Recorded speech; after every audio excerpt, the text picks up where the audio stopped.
Hi everyone. Today we did get a lower high setup here. You can see that high, lower high setup. Did continue to find support at that 200, found it pre-market and at the end of the session, but big sells. And let's do a quick market review as we head into the weekend. Do me a quick favor and like and subscribe and watch the video till the end to help out the channel, and let's get started. In news today, we got the Israeli strike on the Iranian plants, and now you have the US helping defend Israel against the counterattack, which was about 200 missiles coming from Iran headed towards Israel. The Iron Dome shot down most of them, but I think a few did make it through towards Tel Aviv. Some of them did miss and land in the Gaza Strip, which of course was not what they intended. So either way, this was the retaliation. US destroyers were helping to shoot them down. You had the THAAD and the Patriot missile also shooting down some of those platforms. But either way, this is uncertainty for markets, and markets did not like the news coming last night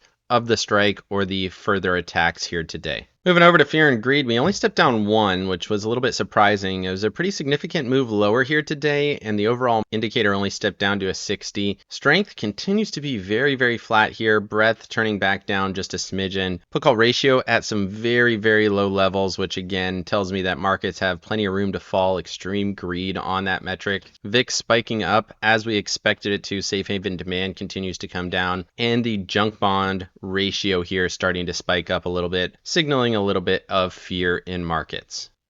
And then moving over here to the economic calendar, you can see that inflation read for 1 year was much lower than expectations. That's what you like to see. 5-year in line with expectations. I still think that's quite high for 5-year. I don't think that's realistic. Really, the 1 year is also not super realistic at 5.1%. 6.4 was just a bananas expectation, but consumer sentiment, really good numbers there. Consumer expectations continues to be good numbers as well. And then taking a quick look at the charts here, you can see the gap down and fall as we expected. We said this was a zone of bearishness. We came to the level, and once again, really special timing right at that key level. We started to see some bearishness come into markets, some geopolitical risk coming back into markets again. Right at the peak of this kind of rising wedge, we overthrew the high there, and now we've broken back below this structure. 21 EMA as support at 593.22. Next level there, 591.09, and then you can see it here on that hourly chart. Big retracement, a little bit more than I would have expected. Did not fill the gap to the close from yesterday, and then we sold back to the 200, which again is support here. 596.07. We're below that 597 level. Next support down here, 591, which I do suspect we will see at some point next week. Then moving over here to the Tasty charts, we're back into bearish conditions. Obviously, the gap through put us well below that trailing stop. Your current trailing stop is 602.28. We did get close to that area, and then we sold off. You can see huge volume on the selling coming through, and then we did get a little bit of hesitation there at that second ATR band. That next lowest ATR band is going to be 593.81 as a potential target. We're back below all the EMAs and SMAs, which again says this is starting to turn a little bit more bearish, a little more aggressively than we've seen recently. Moving over to the NASDAQ, very similar thesis here to the SPY charts, except it did look a little bit worse, down 1.26% again. Overthrew this trend line here, rejected back down. Support is now 523.24, and you can see it here on the hourly chart. High, lower high, lower high. Did get below that 200 briefly in the pre-market, and looks like we're drifting below there in the after hours. Did technically close below it at the end of the session. Again, not looking very good, and then headed towards that level. Zone of trend lines in here, momentum bearish, RSI bearish. Everything says this should be going much, much lower here. You can see the big break below the SMA there. On the RSI, we're back to these levels here. Looks like we're going to cut through there on the Monday, but we'll see. We'll see if we get to a lower level. Either way, everything looks significantly more bearish here today than it did over the last couple days, really last couple weeks. Moving over to the Tasty charts here, you can see very similar to the SPY charts. We were bearish the whole time.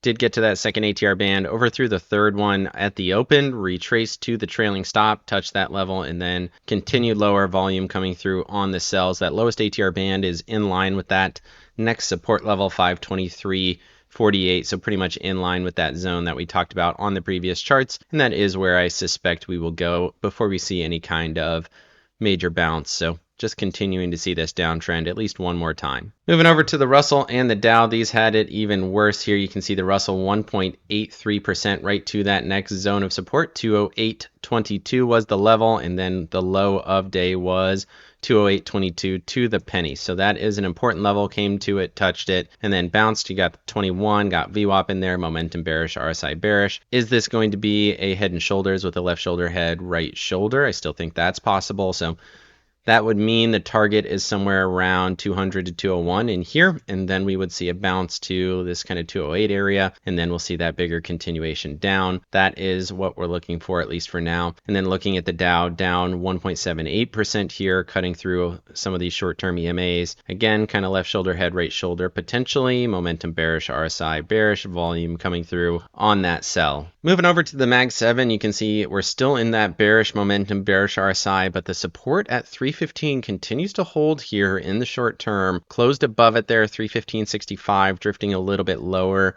after hours. I suspect we'll get below there, but then you got the 21 as support at 311.40. But for now, it seems like we're still holding up on the Mag 7. Structurally, still doesn't look super great, but support is still holding for now. Moving over to Apple and Microsoft, you got Apple down 1.38%. Now we're into that range where we have found support the last two iterations here between 193 and 196. Came here back in May, and then towards the end of May, both finding bounces. But now you got a high, lower high setup. Nice rejection off these EMAs. I suspect that this is going to go much lower here. I think we'll cut through this area and go back down to 186.81 in my opinion. It's not impossible that we find another bounce, get another slightly lower high here, but I suspect that we're going to cut through. And then even Microsoft finding just a little hesitation, down 0.82%, really just off of all-time highs. Nothing really special or to look at with this level here, but it did hesitate with all of the geopolitical stuff that we saw today. Moving over to staples and discretionaries here, you got a little bit of an everything sell. Staples selling off pretty dramatically, breaking through that level 81.18, and then momentum bearish, RSI bearish, looks a lot weaker here today. And then you got discretionaries going with it, still finding support at that 210.43 level, 200 in there as well, 209.20, but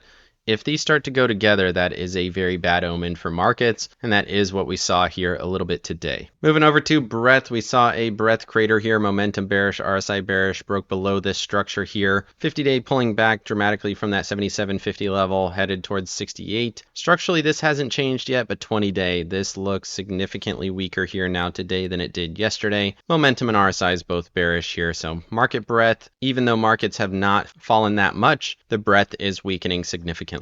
Moving over to bonds. Bonds actually pulled back a little bit here today. Kind of surprising, honestly. I would have expected bonds to go a little higher in a bit of a risk off play, but they did come down, which was nice. Did end up getting a little cheaper price here today. Was concerned that we might just see a continued rip through here, but pulled back, found some support, got a cheaper price, and looking for this to continue towards that 89 area. J&K seems to be finding resistance here. Maybe this pulls back a little bit towards the 94.82 area, get a little cheaper price, momentum bearish, RSI bearish there on J&K. And then looking at the VIX here, as we suspected, we got that bigger acceleration, momentum bullish, RSI bullish. It already looked like it was ready to go yesterday, and sure enough, we got another spike here. So looking for this to go to this 28 area, want to see this spike up a little bit more, a little bit biased, obviously, because I am short markets right now, but I think this is set to go higher. You had a nice divergence, clean move, and now you're getting the acceleration off there, and I think this is going to go a little bit more. Even if we did see just a hesitation, I would expect this to go to that 28 area. Moving over to my accounts, I did well on the day. You can see $900, good move there, plenty of open profit, plenty of